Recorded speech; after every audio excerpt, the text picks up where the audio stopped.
Halo,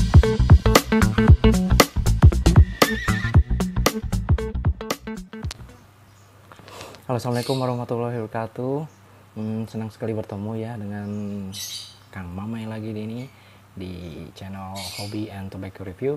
Dan kali ini saya akan mengulas sedikit tentang cara menikmati tembakau dengan menggunakan cangklong. Nah, video ini ditujukan terutama untuk pemula ya, yang baru mau memulai menikmati tembakau dengan menggunakan cangklong. Nah, yang pertama kita harus perhatikan adalah kita harus cari cangklongnya dulu, jelas ya.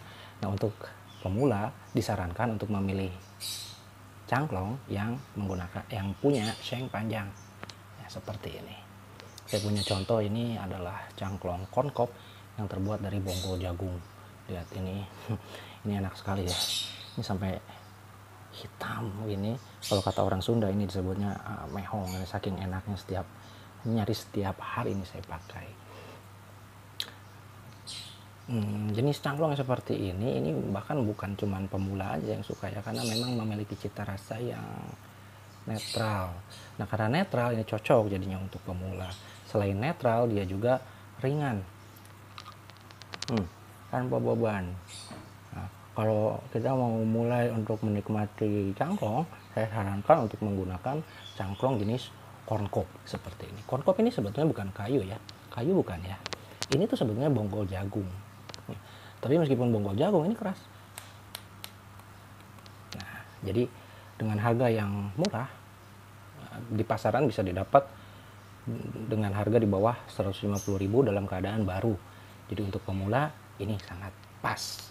Saya rekomen untuk pemula yang mau coba, saya rekomen jenis cangklong yang seperti ini.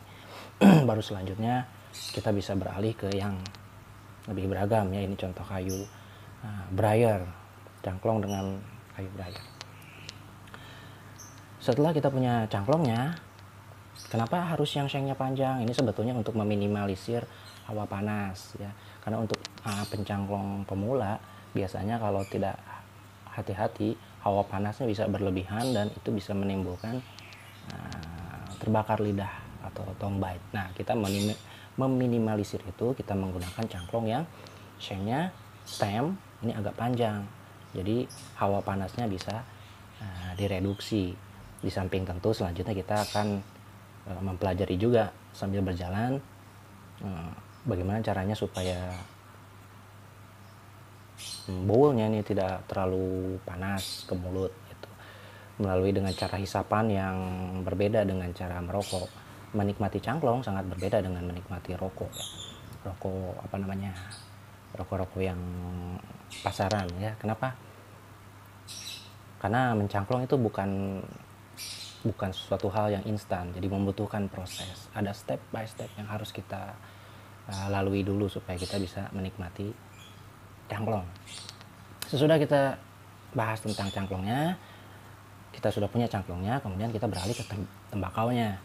Nah, tobacco yang disarankan untuk dinikmati dengan cangklong adalah tembakau cangklong. Ini tembakau cangklong itu berbeda dengan tembakau lintingan ya. Tembakau lintingan itu merupakan tembakau jenis shake tobacco. Dia rajangannya lebih kecil-kecil, lebih halus. Nah, sedikit kurang cocok sebetulnya kalau dimasukkan ke dalam cangklong. Kenapa? Karena dia akan sangat mudah terbakar dan mudah cepat habis, sehingga hawa panasnya juga akan sangat terasa di mulut. Tapi kalau teman-teman mau coba ya silahkan, kalau misalnya memang cocok bisa dilanjut. Saya juga ketika pertama kali mencangklong, saya juga pakai itu tembakau shake, meskipun pada akhirnya saya tinggalkan. Kenapa? Karena rasanya kurang cocok. Tapi tembakau shake sangat enak untuk dilinting, sedangkan tembakau untuk cangklong ini sedikit berbeda dalam hal rajangannya ya. Dia sedikit lebih besar ya. Ada yang bentuknya broken flag, ada yang bentuknya ribbon, banyak jenisnya. Nah, ketika kita sudah punya tembakau, maka yang harus kita perhatikan adalah cara kita packing, memasukkan tembakau ke dalam cangklong. Lazimnya orang mencangklong itu memasukkannya terdiri dari 3 lapisan atau disebutnya dengan 3 layer. Nah, Berapa layer yang akan kita masukkan ini tergantung dengan waktu berapa lama yang kita punya ya. Semakin banyak layer yang kita pakai, biasanya kita akan membutuhkan waktu istirahat yang cukup lama ya. Karena satu bowl penuh seperti ini, kalau dinikmati dengan perlahan, menikmati cangklong memang seharusnya dengan perlahan ya, dengan pelan-pelan, santai, relax. Biasanya kalau penuh, ini terdiri dari 3 layer, ini bisa sampai 40 menit. Ini nyaris 1 jam. Jadi kita harus bijak juga melihat waktu yang kita punya ya. Nah, kita memasukkan layer pertama ke dalam cangklong, pastikan lapisan pertama ini tidak terlalu ketat. Jadi dia longgar-longgar saja. Nah, kalau satu layer kita rasa sudah cukup, bisa langsung dibakar. Tapi kalau kita mau tambah menjadi layer kedua, ini saya pakai misalnya layer kedua, boleh. Nah, di layer kedua ini baru agak sedikit padat. Maksudnya apa? Supaya kita berusaha di dalam cangklong ini ada rongga. Ada rongga sehingga aliran udara ini mempermudah pembakaran ya. Nah, kalau sudah begini ya, ini sudah kita masukkan, kita gunakan tamper. Tamper ini fungsinya untuk meratakan, tapi disarankan ketika kita pertama kali memasukkannya, apalagi kita ini pemula, misal katakan seperti itu, gunakan jari. Karena jari-jari kita ini dipenuhi dengan sensor-sensor perasa yang paling baik ya. Jadi kita bisa merasakan dengan sendiri seberapa ketatnya tembakau yang sudah kita masukkan ke dalam bowl. Nah, kalau sudah begini kita boleh coba. Kalau terlalu padat, kita bisa bongkar lagi. Tapi kalau kira-kira sudah bagus, pakai. Simple. Jadi mencangklong ini sama sekali tidak ribet. Justru setiap stepnya ini, kalau kita sudah biasa mencangklong ya, sudah bisa menikmati cangklong, kita anggap itu bagian dari seninya ya, seni mencangklong. Kita bakar coba yang satu ini ya. Saya gini menggunakan 2 layer tadi. Layer pertama longgar, layer kedua agak padat. Nanti sudah kita bakar, kita padatkan lagi. Yang perlu kita ketahui ketika kita mencangklong, bahwa bakaran pertama tidak dimaksudkan untuk membakar cangklong secara keseluruhan. Jadi bakaran pertama itu hanya untuk memanaskan, menyamakan suhu di ruangan dengan suhu yang ada di dalam bowl ini. Jadi biasanya bakaran pertama ini akan mati, dan itu memang normal. Jadi pasti akan mati. Fungsi dimaksudkan hanya untuk memanaskan sampai ke dalam gitu. Jadi suhu di dalam bowl ini jadi sama gitu ya. Kita bakar ya, kita praktekkan langsung. Nah, kalau kita pakai korek yang seperti ini teman, nah jangan seperti ini ya, tapi kita akan menggunakan miring. Maksudnya apa? Meminimalisir kejadian yang tidak kita inginkan, di mana jempol kita ini bisa terbakar oleh api ya, karena api itu akan ke atas. Ketika kita bakaran pertama itu biasanya si tembakau akan merekah. Nah, disitulah kita menggunakan tamper atau paku untuk meratakan. Seperti ini contohnya.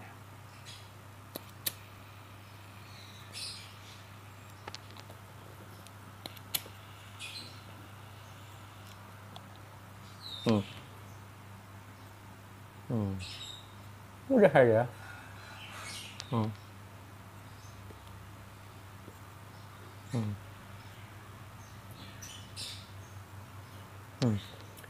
Sesudah itu kita ratakan.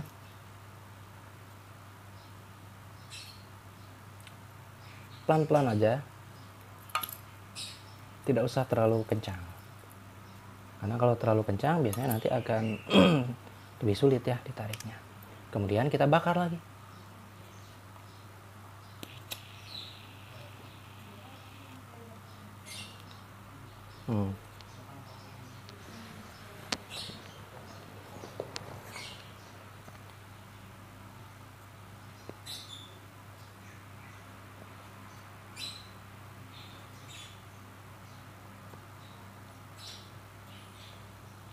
nikmat sekali. Nah teman, eh, cangklong jenis corn cob ini adalah cangklong yang sangat ringan ya. Kenapa ini direkomendasikan untuk pemula? Karena tanpa beban dan dia memiliki airflow yang cukup besar. Jadi tidak terasa berat ketika kita menariknya. Tapi perlu diingat juga bahwa cangklong jenis ini karena dia bonggol jagung, jadi ada masa berlaku, biasanya masa pakai, karena dia akan hancur dengan sendirinya. Biasanya dia mampu bertahan dengan perawatan yang baik sampai 1 tahun atau mungkin bahkan lebih kalau perawatannya baik. Kita akan bahas tentang bagaimana caranya melakukan perawatan cangklong, baik cangklong briar, ini bentuknya biliar ya. Kemudian cangklong corn cob, karena setiap cangklong ini pendekatan perawatannya itu berbeda-beda. Kita akan bahas lagi. Termasuk bagaimana caranya kita melakukan sanitasi, membersihkan, kapan waktunya. Karena ketika kita membicara cara untuk menikmati cangklong, maka kita berbicara jangka panjang juga ya. Karena kalau cangklong kita kotor dengan sendirinya, itu akan terasa kurang nikmat. Itu akan mempengaruhi rasa tembakaunya itu sendiri. Nah, ketika kita mencangklong, lakukan dengan tenang, rileks, dan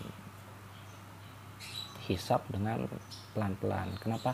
Karena bila kita mencangklong terlalu terburu-buru, biasanya rasa tembakaunya itu jadi kurang terasa. Malah yang terasa itu panas yang berlebihan. Kita harus bisa mengontrol diri kapan kita harus berhenti.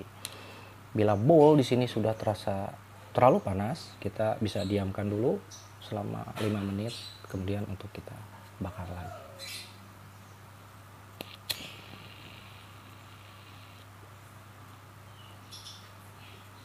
Mudah saja.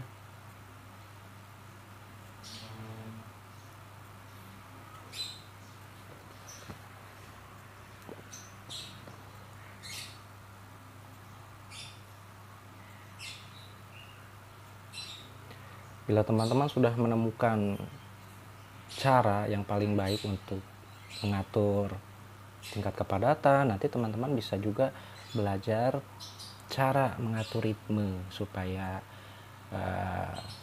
rasa tembakaunya ini keluar, kemudian tidak terlalu panas, dan mengatur berapa lama teman-teman bisa menikmati cangklong ini sendiri. Oke, saya rasa sekian dulu review dari saya. Ini tentang sharing kita tentang bagaimana caranya menikmati tembakau, terutama untuk pemula yang baru mau mulai mencangklong. Mencangklong itu nikmat, cuman itu semua baru bisa Anda tahu kalau Anda sudah mencobanya. Oke, kalau Anda mencangklong atau merokok di dalam ruangan seperti saat ini sekarang, pastikan sirkulasi rumah baik, jendela terbuka, dan tidak ada anak-anak. Jangan sekali-kali merokok di depan anak-anak, di depan istri, karena itu jelas tidak bagus ya. Kita menikmati cangklong harus dengan bijaksana. Oke, semuanya terima kasih banyak sudah menyaksikan. Mudah-mudahan bisa jadi referensi buat teman-teman yang baru mau mulai mencoba mencangklong. Sampai jumpa di episode selanjutnya. Kita akan membahas tentang tembakau dari berbagai daerah lagi, baik lokal maupun impor, dan mungkin kita akan coba untuk review tembakau linting. Jadi tidak hanya tentang tembakau cangklong. Oke, terima kasih banyak atas waktunya. Assalamualaikum warahmatullahi wabarakatuh.